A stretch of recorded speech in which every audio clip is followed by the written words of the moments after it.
नमस्कार बंधुरा टेट संक्रांत भिडियोते आज के आपनादेर खूब गुरुत्वपूर्ण कयेकटी अपडेट देव। गतकाल अर्थात 27 सेप्टेम्बर नतून करे एकटी रिव्यू पिटिशन फाइल हयेछे तार तथ्य आपनादेर देव एबं तार पाशापाशि यूनाइटेड टीचार्स एसोसिएशनेर पक्ष थेके जे रिट पिटिशन फाइल हयेछे तादेर जे आईनजीबी सेई आईनजीबीर जे बक्तव्य एबं मूल जे ल पয়েন্ট जेटी सुप्रीम कोर्टे तुले धरते चलेछेन तारा तार जे व्याख्या सेटा आपनादेर शेयर करब। तार पाशापाशि एई जे टेट मैटर सेखाने रिव्यू पिटिशन एसएलपी एवं रिट पिटिशन प्रत्येकटी दिक थेके किन्तु चेष्टा करा होबे जाते टीचार्सरा रिलिफ पान एवं सर्वशेषे आपनादेर शेयर करब पश्चिमबंग सरकार द्वारा प्रकाशित एकटी निर्देशिका जेखाने संश्लिष्ट टीचार्सदेर एकटी विशेष ट्रेनिंग निते होबे एवं निर्दिष्ट समयेर मध्ये से सम्पर्केও आपनादेर सतर्क करब एवं लास्टे जानाबो एई जे टेट केस सेखाने कोन रथी महारथी विशिष्ट आईनजीबी जुक्त होते चलेछेन। तो चलुन शुरू करा जाक आजकेर भिडियो। देखतेই पाচ্ছেন যে प्रथम যে আমরা শেয়ার করছি ডায়েরি নাম্বার এটি দেখুন 56384 এটি অখিল ঝাড়খণ্ড প্রাথমিক শিক্ষক সংঘ তারা কিন্তু এই যে রিভিউ পিটিশন এটি করেছে। এর আগের ভিডিওতে আপনাদের শেয়ার করেছি স্টেট অফ ঝাড়খণ্ড বা ঝাড়খণ্ড রাজ্য কিন্তু রিভিউ পিটিশন করছে না, এখানে তাদের যে শিক্ষক সংগঠন তারা কিন্তু রিভিউ পিটিশন ফাইল করেছেন। দেখুন এটি 27/9/2025 বিকেল 3:06 মিনিটে রেজিস্টার্ড হয়েছে এবং তাদের যে পিটিশনার অ্যাডভোকেট রয়েছেন টম জোসেফ এবং করা হয়েছে বিরুদ্ধে অর্থাৎ অঞ্জুমান ইসাতি তালিম ট্রাস্ট। এবং আপনারা জানেন এটি 3 নম্বর রিভিউ পিটিশন। প্রথম Uttar Pradesh state government review petition file করেছিল, তারপরে অল ইন্ডিয়া প্রাইমারি টিচার্স ফেডারেশনস করেছেন, এবার অখিল ঝাড়খণ্ড প্রাথমিক শিক্ষক সংঘ তারা করলেন এবং এই ব্যাপারে রিট পিটিশন ফাইল করেছেন ইউনাইটেড টিচার্স অ্যাসোসিয়েশনস। এবং কেন রিট পিটিশন ফাইল করেছে তার ব্যাখ্যাও আপনাদের সঙ্গে শেয়ার করব। দেখুন এই হচ্ছে আইনজীবী যারা ইউনাইটেড টিচার্স অ্যাসোসিয়েশনের পক্ষ থেকে সুপ্রিম কোর্টে মামলা তারা ফাইল করেছেন এবং কেন রিট পিটিশন ফাইল করা হয়েছে সেটাও আপনাদের সঙ্গে শেয়ার করছি। দেখুন যেটি মূল বক্তব্য 2017 যে অ্যামেন্ডমেন্ট রুলস বা অ্যামেন্ডমেন্ট অ্যাক্ট আরটির সেটিকে চ্যালেঞ্জ করা হচ্ছে এই রিট পিটিশনের মাধ্যমে, যেটি রিভিউ পিটিশনে করা সম্ভব নয়।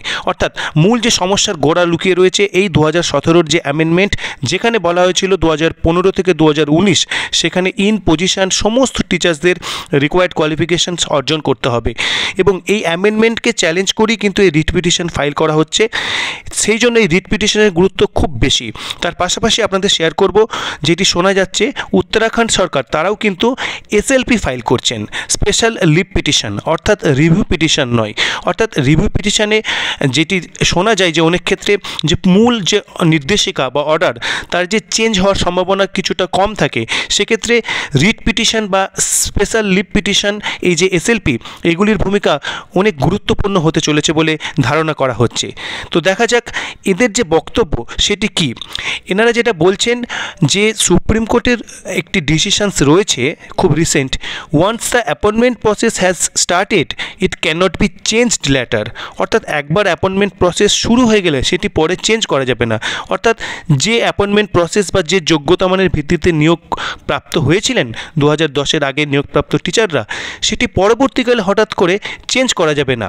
সেই যে ক্রাইটেরিয়া বা কন্ডিশনস চেঞ্জ করা যাবে না, এই সংক্রান্ত যে জাজমেন্ট অলরেডি রয়েছে সেটি মেনশন করার কথা কিন্তু তারা বলছেন। এবং তারা বলছেন এই যে অঞ্জুমান ইসাতি তালিম ট্রাস্টের যে কেস সেখানে যে টেটের অ্যাপ্লিকেশন এই মাইনরিটি ইনস্টিটিউশনের ক্ষেত্রে প্রসপেক্টিভ ওয়েতে হবে কি না সেই ছিল বিচার্য বিষয় এবং সারা দেশের ক্ষেত্রে এটি রেট্রোস্পেক্টিভ এফেক্ট হবে কি না এটা কোনো বিচার্য বিষয়ই ছিল না। সুতরাং তাদের নোটিশও সার্ভ করা হয়নি, পার্টিও করা হয়নি। অর্থাৎ রেট্রোস্পেক্টিভ যে এফেক্ট দেওয়া হচ্ছে এটিকেই কিন্তু চ্যালেঞ্জ করা হবে এবং কোর্টের কাছে হাম্বল সাবমিশন এটাই করা হবে যে হ্যাঁ টেট ঠিক আছে এবং টেট একটি ভালো জিনিস, কিন্তু নতুন ক্রাইটেরিয়া নতুন যারা অ্যাপয়েন্টমেন্ট হবেন তাদের জন্য প্রযোজ্য হোক। এটি রেট্রোস্পেক্টিভ যে এফেক্ট দেওয়া হয়েছে সেটিকে কিন্তু চ্যালেঞ্জ করা হচ্ছে। এবং যেটি অলরেডি আপনাদের সঙ্গে শেয়ার করেছি যে এমএইচআরডির যে চিঠি সেখানে কিন্তু এবং আরটির যে অ্যাক্ট সেখানে 23-1 বা 23-2 এই যে পয়েন্টগুলোতে লেখা রয়েছে সেখানে ট্রেন টিচার এই কথাটি উল্লেখ করা রয়েছে। অর্থাৎ টিচারদের ট্রেন করার কথা রাজ্য সরকারকে দায়িত্ব নিতে হবে বা কেন্দ্র সরকারকে দায়িত্ব নিতে হবে, এটি বলা হয়েছে। সেখানে ট্রেনিংয়ের কথা বলা হয়েছে, নট টেট। এটিও কিন্তু এই আইনজীবীদের বক্তব্যে উঠে এসছে, যেটি অলরেডি আমরা আগের ভিডিওতে শেয়ার করেছি। এবং তার পাশাপাশি বলা হচ্ছে গভর্নমেন্ট একটি ফান্ড সম্ভবত 452 কোটি টাকা এই ট্রেনিং পারপাসের জন্য খরচ করবে বা করেছে, এই ধরনের একটি বিষয় রয়েছে। অর্থাৎ ট্রেনিংয়ের পারপাসে গভর্নমেন্ট অ্যালটমেন্ট রয়েছে। টেট কোয়ালিফাই করানোর জন্য কিন্তু কোনো ইনিশিয়েটিভ বা কোনো অ্যালটমেন্টের উল্লেখ ছিল না, সেটিও কিন্তু উঠে আসতে চলেছে এই যে তাদের রিট পিটিশন সেখানে। এবং এখানে বলা হচ্ছে large number of teachers mandatory retirement হয়ে যায়, তাহলে স্কুলগুলো টিচার শূন্যতায় ভুগবে এবং যেটি আরটির যে মূল উদ্দেশ্য সেটিকে কিন্তু হ্যাম্পার করবে। মূলত এই পয়েন্টসগুলোই তারা তুলে ধরবেন এবং তাদের যে ইন্টারভিউ সেটি শোনার মাধ্যমে এটুকু বোঝা গেছে। এবার আপনাদের সঙ্গে শেয়ার করব কোন বিখ্যাত আইনজীবী এই টেটের রিভিউ পিটিশন বা কেসগুলিতে যুক্ত হতে চলেছেন। প্রাক্তন অ্যাটর্নি জেনারেল মুকুল রোহতগি তিনি কিন্তু যুক্ত হতে চলেছেন, আর মাননীয় হেগড়ে সাহেব তিনিও কিন্তু এর সঙ্গে যুক্ত হতে চলেছেন, আপাতত যেটুকু জানা যাচ্ছে। তার পাশাপাশি আপনাদের সঙ্গে শেয়ার করব গভর্নমেন্ট অফ ওয়েস্ট বেঙ্গলের 25 তারিখের যে চিঠি। দেখুন এখানে বলা হচ্ছে regarding 6 month certificate course bridge course, চিঠি দেওয়া হচ্ছে deputy secretary government of West বেঙ্গলের পক্ষ থেকে regional director regional centre Kolkata NIOS তাকে দেওয়া হচ্ছে। এবং এখানে কিন্তু 6 মাসের যে ব্রিজ কোর্স করার কথা, যে সমস্ত প্রাইমারি টিচার যাদের B.Ed কোয়ালিফিকেশনস রয়েছে তাদের কিন্তু 6 মাসের একটি ব্রিজ কোর্স করতে হয়। এটি আগে উদ্যোগ নেওয়া হয়েছে, অনেকেই কিন্তু এই যে ব্রিজ কোর্স সেটি কমপ্লিট করেছেন, কিন্তু তারপরেও অনেক টিচার্স রয়েছেন যাদের কিন্তু ব্রিজ কোর্স করা নেই।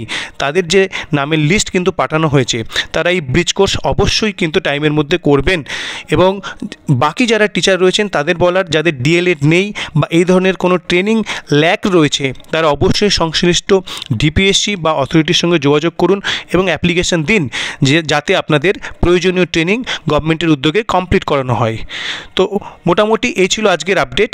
পরবর্তী আপডেটের জন্য চ্যানেলটি অবশ্যই সাবস্ক্রাইব করুন এবং শেয়ার করুন। ধন্যবাদ।